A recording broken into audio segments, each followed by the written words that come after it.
បាទសួស្តីប្រិយមិត្តជាទីគោរពរាប់អានបាទនៅពេលនេះមានការបែកធ្លាយនៅទីតាំងក្លឹបកំសាន្តមួយកន្លែងបាទដែលប្រជាពលរដ្ឋជិតខាងបានរាយការណ៍មកឲ្យសារព័ត៌មានយើងខ្ញុំបានដឹងថាបាទ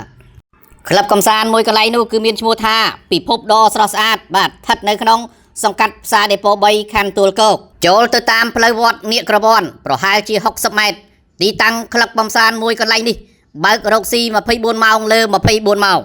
ជាពិសេសពេលយប់មានជនជាតិខ្មែរបរទេសជាច្រើនជាតិសាសន៍បានចូលកំសាន្តជាមួយនឹងការចាក់ល្បែងស៊ីសងខុសច្បាប់ឬសារធាតុញៀនផ្សេងទៀតផងនេះបើយោងតាមការបញ្ជាក់របស់ស្ត្រីម្នាក់ដែលជាអ្នកធ្លាប់រស់នៅជិតខាងទីតាំងជិតនេះនិងស្គាល់ទីតាំងមួយនេះយូរណាស់មកហើយស្ត្រីម្នាក់នេះក៏បានបញ្ជាក់ទៀតថាទីតាំងមួយកន្លែងនេះមានគ្រឿងញៀនលក់គ្រឿងញៀនសេពគ្រឿងញៀននៅក្នុងទីតាំងនេះតែម្ដងអ្វីដែលធ្វើឲ្យប្រជាពលរដ្ឋចាប់អារម្មណ៍ខ្លាំងនោះគឺស្ថិតត្រង់ថាមានមនុស្សប្រុសម្នាក់មានមាឌធំកម្ពស់1.70 ម៉ែត្រជាងសម្បុរពណ៌សបាទ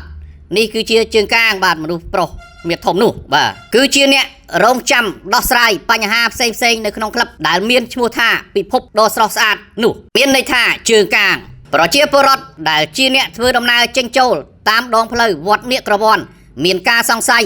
និងសន្និដ្ឋានថាប្រហែលជាក្លឹបកំសាន្តមួយនេះមានបង្កប់អ្វីខុសច្បាប់នៅក្នុងក្លឹបនេះហើយមើលទៅទើបបានមានអ្នកកាងចេញមកដោះស្រាយភ្លាមកុំឲ្យមានបញ្ហាកើតឡើងជាយថាហេតុណាមួយនោះបងប្រុសម្នាក់ដែលជាអ្នករស់នៅនិងលក់ដូររកស៊ីតាមដងផ្លូវរថភ្លើងសុំមិនបញ្ចេញឈ្មោះក៏បានបញ្ជាក់ឲ្យអ្នកសារព័ត៌មានបានដឹងដែរថាជារឿយពេលកន្លងមកនេះទីតាំងក្លឹបកំសាន្តមួយនេះក៏ធ្លាប់មានបញ្ហាឆ្លោះប្រកែកគ្នានៅខាងមុខក្លឹបឬក៏នៅខាងក្នុងក្លឹបខ្លះដែរនឹងដែលធ្វើឲ្យកកស្ទះបាត់បង់សណ្ដាប់ធ្នាប់តាមដងផ្លូវសាធារណៈជាហូរហែកន្លងមកប្រជាពលរដ្ឋបានសំឡុំពរទៅដល់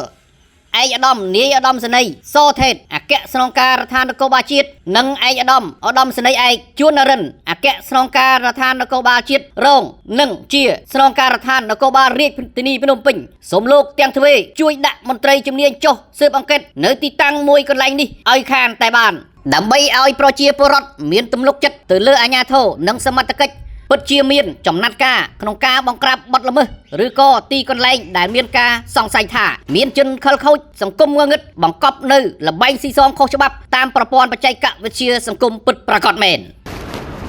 អាកន្លែងនេះគេលក់អីគេ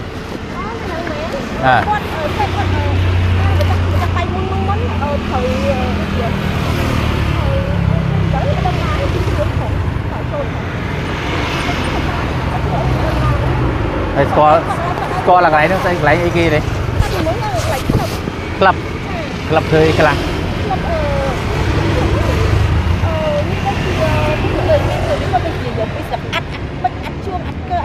អូវាអាក្លឹបគេមានអាមានអាត់បិចអាត់ជួងអាត់កើអាត់ក្រូអញ្ចឹងទៅ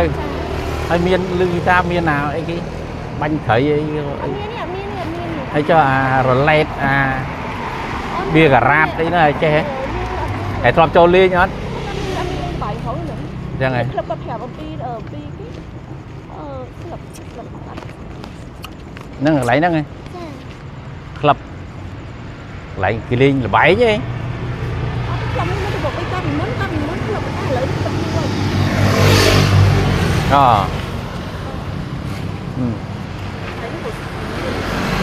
អីគេធ្វើកែវស៊ីអីគេកន្លែងហ្នឹងគ្រឿងញៀនកន្លែងហ្នឹងមេគ្រឿងញៀនកន្លែងហ្នឹងហ្មងអូ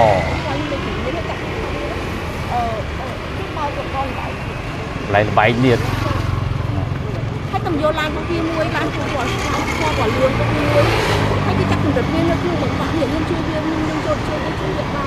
តែកន្លែងនេះល្បែងហ្នឹងគ្រឿងញៀនទៀតនេះកន្លែងហ្នឹងអាហាងនេះគ្រឿងញៀនអូ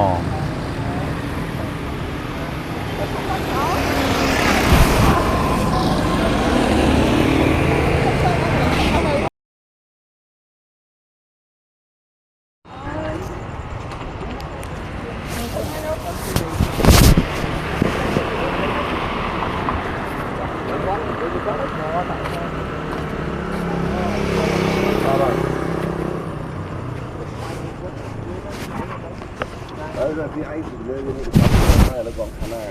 ดูข้างหน้าแล้วเอา